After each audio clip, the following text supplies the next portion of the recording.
My name is Grace O'Connor, and I'm an associate marriage and family therapist at Gender Wellness of Los Angeles, licensed marriage and family therapist, and active member of WPATH and the California Association of Marriage and Family Therapists. I'm Casey Weitzman. I'm also a licensed in marriage and family therapist, member of WPATH, president and founder of Gender Wellness of Los Angeles. You and I have been having conversations, I think, over the last few weeks about everything that's going on in state legislatures across the country. And we're starting to see some of the impacts that it's having on our clients. Even clients who aren't living in state legislatures in which this kind of discriminatory legislation is going through, we're still kind of seeing it in our clients who are experiencing it vicariously through the news media. And so today, we wanted to talk a little bit about that. And maybe just to set the table here, there's a couple statistics I think we can start with that might kind of give everybody an idea of the direction we want to take it today. So state lawmakers have proposed at least 238 discriminatory bills targeting LGBTQ students, athletes, and curricula in the first 3 months of 2022, compared with 41 for the year in 2018. That's according to NBC News. About half of those measures are targeted towards transgender people. Right now, 58,200 transgender youth are at risk of losing access to care because of state bans and policies. A 2019 report from the National Advocacy Group found that 80% of LGBTQ youth in Florida regularly heard homophobic or transphobic remarks at school, including from teachers. And just about over 1/4 said that faculty and staff effectively intervened to stop the abuse. So 1/4 of the time, staff and facilitators stepped in to stop the abuse. And one last thing, to kind of get the conversation started, a 2019 study by the Centers for Disease Control and Prevention estimated that about 1.8% of high school students in the United States identify as transgender. So that's not a small number. And I'm curious, what are you seeing the effects of that with your clients, Casey? I'm seeing it every day. Our youth are so interested in social media. They see so much doom and gloom and worry about themselves and consider not transitioning and fear for their lives and their future. And I'm seeing so much more depression and anxiety now in my practice than I did even maybe a year ago, even during the height of the pandemic.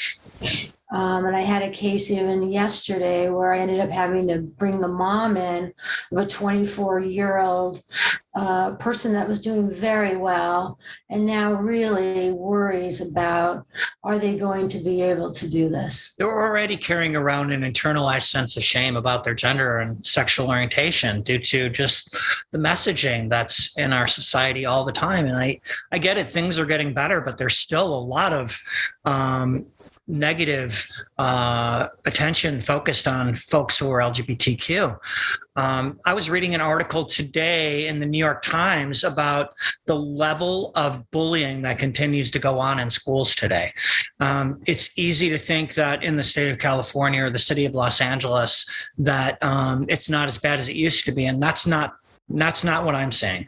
There's still extensive bullying going on around LGBTQ identity.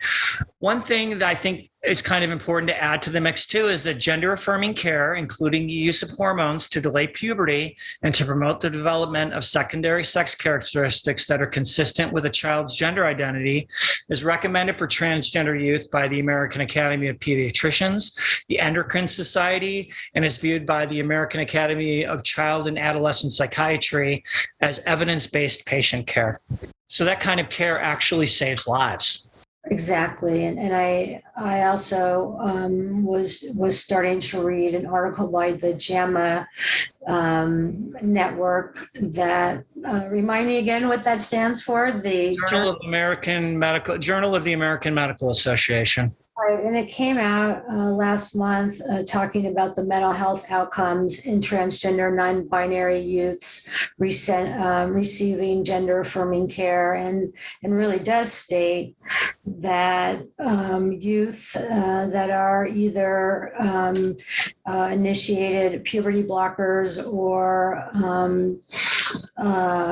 hormones, HRT, it does reduce the suicidality or depression. It may not reduce the anxiety, but those two things are so important. Anything we can do to help our clients, we've got to do it. But it reminded me of an article in the LA Times this week from Dr. Pari Hassari, who wrote the book Lost in Transition, about her own child, that doctors that we're using are frightened now that they can get in trouble for prescribing any medical interventions, as well as parents. And I don't know if you want to talk about that more, but it's almost like having to go back in the closet for many of these families, just like it was 40 years ago when many people in their 60s were asked to do that. And it's interesting that you mentioned that, because there is a quote about Texas Governor Greg Abbott. Recently issued a directive to investigate parents who seek gender transitioning procedures for their minors, and encourages people to report members of their communities who they suspect of having helped a child receive gender-affirming health care. Fortunately, Abbott's directive in Texas has been temporarily blocked by a state appeals court. Thank God for that. But it's getting to the point where the Uber driver who is driving the person to the clinic to get the hormones can be sued by third parties. It so sounds like almost like abortion. Like there's just kind of a flavor similar to this. Like now they're telling us what we can do with our bodies. They're telling transgender people what they can do with their bodies. Like it almost seems like unless you're a certain stereotype, which I am not going to mention, that we're going to control you. And the other interesting thing that's going on down in Florida is that the Don't Say Gay bill. Gay. That's right. Exactly. So they're saying that teachers, administrators cannot say any language, use any language regarding sexual orientation or gender, K through 3, that is not age appropriate for kindergartners through third graders. But they've left very much open the interpretation of what age appropriate means. So does that mean that gender and sexual orientation is not talked about at all for 5 to 8-year-olds? Like teachers can't talk about anything gender related. If kids ask a question about their gender in a first grade or second grade class, the teacher is actually not allowed to respond to that.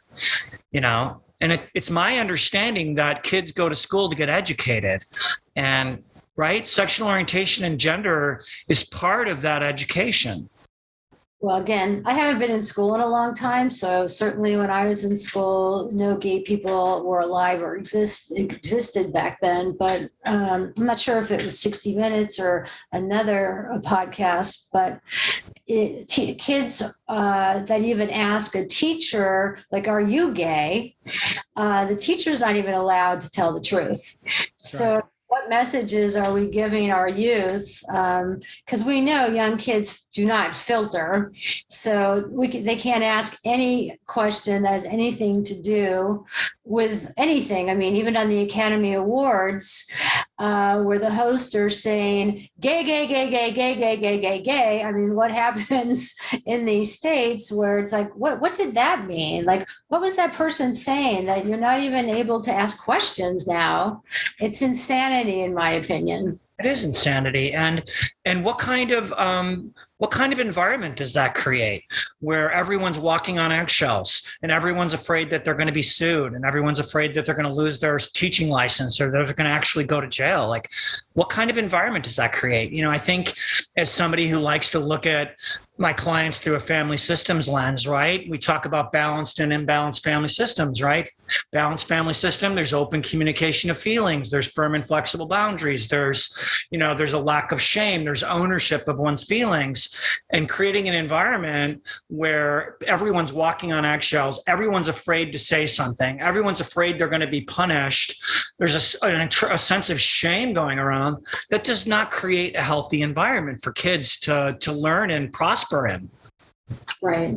And that's why I'm so grateful with how our families are so loving and supportive. And again, I know this is going on in many places in this country where we do have families that are loving and supportive of our young people dealing with their gender and sexual orientation and wanting the best for their kids and moving forward with blockers or HRT or whatever the child needs.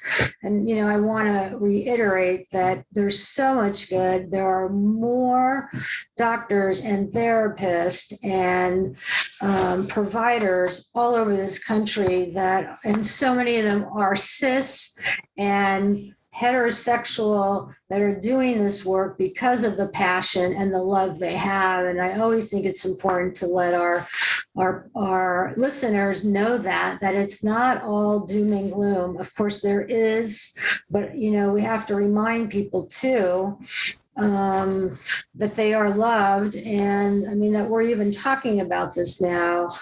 We would not have been able to talk about this 20 years ago. Oh, and it's a real blessing that we have this platform in which we can talk about it. And I think that it's an important point that you make is that we know, statistically speaking, that there are LGBTQ students in every classroom across America. We know that. They're there. And whether we're talking about it or not, that they exist.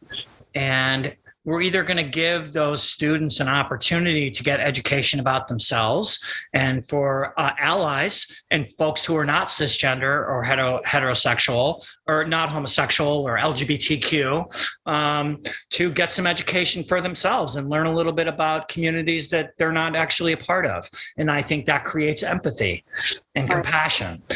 So education around LGBT identity is good for everybody. Right. And what are you seeing in your practice? What are you seeing in your community? Are you enraged? What are you experiencing? I really like to hear from you personally, what's going on. I think for me that I'm getting angrier and angrier because I think what is happening is the midterm elections are coming up in November of 22, and there's a certain political party that is using LGBTQ identity, children and teens and youth included, as political football to score points right now. And it has real long-term lasting effects on kids and adults for that matter. I try to instill in all my clients, whether I'm doing my groups or whether I'm working an individual, that right now, unfortunately, we are being used politically to score points. And if we can just kind of all buckle up and, support one another throughout this, it'll be over in November. It'll all be over in November. Once the midterm elections are over, we'll be able to kind of take a pause and kind of get back to, growing and prospering and being affirmed in the way in which we should be. I see my clients experiencing real anxiety and depression as a result of all of this. And what have you noticed more in with drug and alcohol abuse? Have you seen an increase in the last few months? I think in the groups that I run, I think it's important to always talk about internalized LGBTQ phobia, the internalized sense of shame we carry around about being LGBTQ. I think that's always an important part of the treatment. I think there's so many layers, intersectionality of that trauma and oppression that occurs. A lot of my clients have spent so many years when I work in drug and alcohol treatment and I run my groups, clients that have been, checked out from what's going on today, and they're sober now and they're starting to see the environment, and it's becoming more poisonous. So it certainly doesn't add to, positive mental health outcomes and sobriety outcomes. It definitely detracts from it. So it's having real life impacts. We have to talk in our groups all the time about pride, about having pride in your community, having a sense of your own shared history, about supporting one another and how far we've come. And those are really, really important things. So, yeah. So what would you tell, Grace? What would you tell maybe a young 13 or 14-year-old young person that is realizing that they're different, or that they're maybe non-binary or transgender? What would you tell them to kind of help them when they come and tell you about all this fear and all these people that hate them and discriminate against them? Like, how could you help them kind of, acknowledge what they're going through, but to also encourage? I mean, how would you, what would you do? What can you say? I think for me, the most important thing is that I'm living my life out and proud. I think primarily when they walk into my office and they see a physical example of a representation of who and what they want to be, it may not necessarily be as a transgender female, it may be somebody who's non-binary or gender non-conforming or gender queer, but to have a physical example that you can be successful and you can be happy and prosperous and abundant, I think that's the most important thing. There's so many resources out there today, so many more resources than there ever have been before. There's amazing clinics that treat transgender people, specialize in working with transgender and non-binary youth and adults. There's amazing therapists out there that are affirming. There's groups, there's organizations like the Trevor Project and the Trans Hotline, and amazing hospitals that we have in Los Angeles, from UCLA to Cedars-Sinai to Kaiser to Children's Hospital, and as Dan Savage said, that it gets better. But right now, you just have to build up your resources, ask for help, go where the love is. That is the most important thing. Go where the love is. If love's not being served at the table anymore, step away and go where it is. I like that. And can you just tell a little bit about the groups that we're starting? Just so people know that are in California, that we can support them as well. I mean, obviously we can see clients, I see clients both outside in my home office. You see clients right now over telehealth, but we're also looking for an office, or you have an office, I'm not sure yet. But talk a little bit about our groups that we're starting, if you can. Yeah, and I am seeing clients virtually and in person like you. I think you're seeing more clients in person than I am, but I do have permanent offices right now where I'm seeing clients in person. I don't think there's ever been a greater need for groups right now, especially for LGBT and trans and non-binary youth. I don't think it's ever been. I think you and I have such a profound passion for getting those groups going.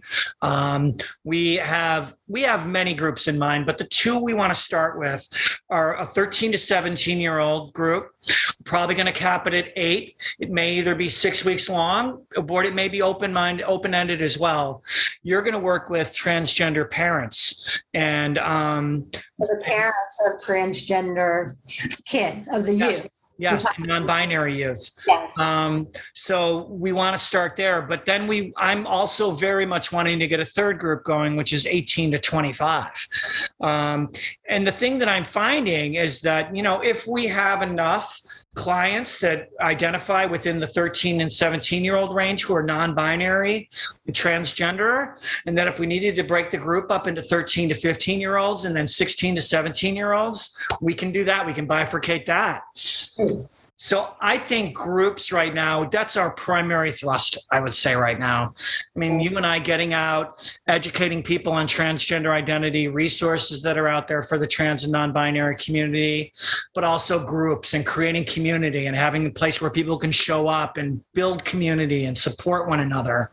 I don't think there's anything more important than that right now. Right. I agree, because many of the youth and young adults and adults, again, are going to, so much of their information is social media. And again, I think even therapy, individual therapy is powerful, but I even think group right now for our clients can be more helpful in that they're not just hearing it from us, but they get to hear it from each other with us there.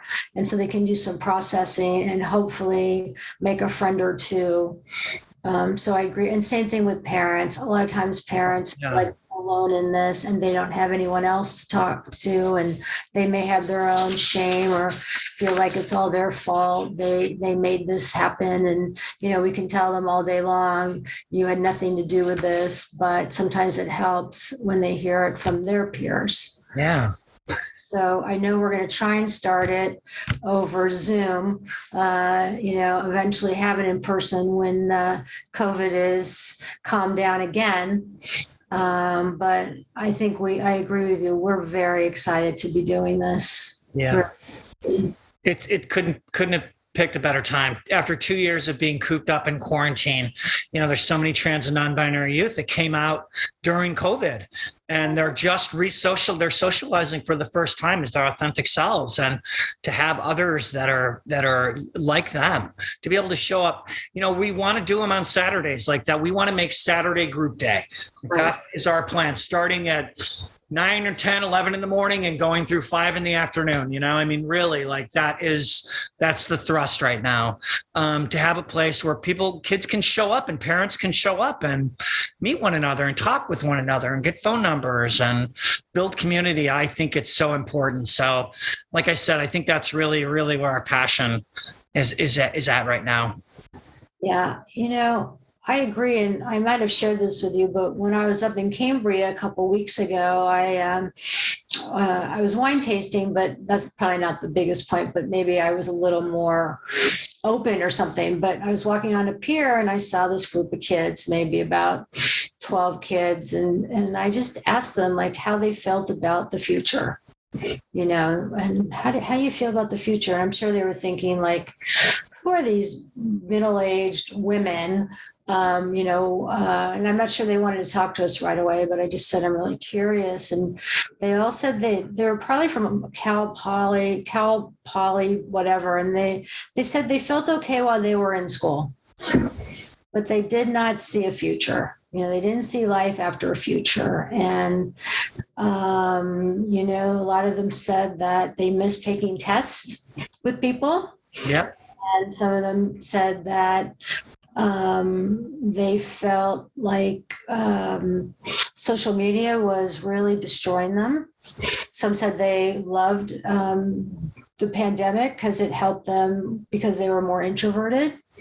But the thing that touched me more than anything is these 12 people that were on this pier had only been hanging out together for 2 months. Oh. And they looked like they were the best of friends. And what it made me want to do is kind of have I think you kind of mentioned it, like almost having, a place, like not a camp, but a place to have many kids, yes. all just, that there needs to be a place for groups of young people to be able to talk about what's going on. Obviously our trans and non-binary, but I think most kids right now are scared of their future and how everyone is being treated right now. I don't know how you feel, but I learned a lot from these kids, and I'm sure most of them were not dealing with these specific issues, but I am positive that they are much more compassionate towards, kids that are a little bit maybe different because they felt different. Yeah. And we have to wrap in a few minutes, but I think that leads really well into the Jessica Chastain speech, which you mentioned that she shared. She won the Oscar for Best Actress at the Academy Awards, and you were so impressed by her speech. I don't know if you want to just share a little bit from her speech, or if you just want to talk about what it meant to you and how it inspired you. But I thought that might be a really great way to end today's podcast. If you want to talk about that a little bit. Okay, well, it was towards, it was at the very end, really, almost at the end. And I didn't know a lot about the Bakers. And what I did know of Tammy Faye was not a lot, but at the end, when Jessica Chastain won the Oscar for Best Actress for her role in the film, of The Eyes of Tammy Faye, she began her speech by thanking the Academy and then went on to say, and I quote, "We are coming out of some difficult times that have been filled with a lot of trauma and isolating, and in fact, suicide is a leading cause of death in the U.S. It's touched many families." This is her saying, "It touched mine, and especially members of the LGBTQ community who oftentimes feel out of place with their peers." And what she was saying that inspired her to bring the story to the screen was how inspired the actress was by her compassion as she sees it as a guided principle that leads us forward. It connects us all in the desire that we want to be accepted for who we are, accepted for who we love, live a life without fear of violence or terror. And for any of you out there who do in fact feel hopeless or alone, the part that touched me the most, and I quote, "I just want you to know you are unconditionally loved for the uniqueness that is you." And Tammy Faye was a huge supporter of the AIDS crisis, obviously, and that was a long, long time ago. And clearly what's touched me and what you and I were talking about is that there is a lot of love and a lot of support for the transgender and non-binary. Obviously, it is the community that is being picked on, like what I experienced 40 years ago, and we will get through this. And I know it feels like we won't, but I promise you, because I didn't think I would get through it 40 years ago, but we will get through this. We just have to stay strong. But we will get through this. And I don't know if you want to end by your feeling about it.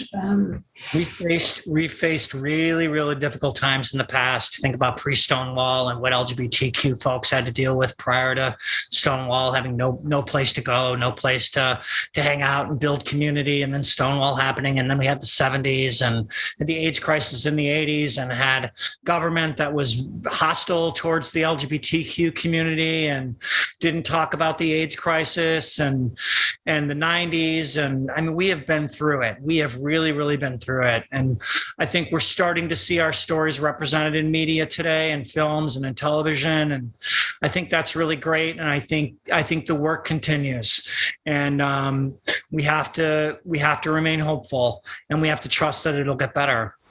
And I know it will. Like, you can't erase LGBTQ people. You can try, but you can't do it. We are unerasable. That's right. It's not going to happen. Doesn't matter how far you try to push us away. We're going to continue to sprout up and be ourselves. So, right on, Grace. Yeah. So, well, it was great seeing you today. I'm glad we got a chance to check in on this a little bit. We've already started talking about what our next podcast will be. We'll make a little announcement that you'll find that on our social media in the next week or two. We'll talk about who our next guest is going to be. Maybe it'll just be Casey and I talking about our own experiences as LGBTQ people. But stay tuned.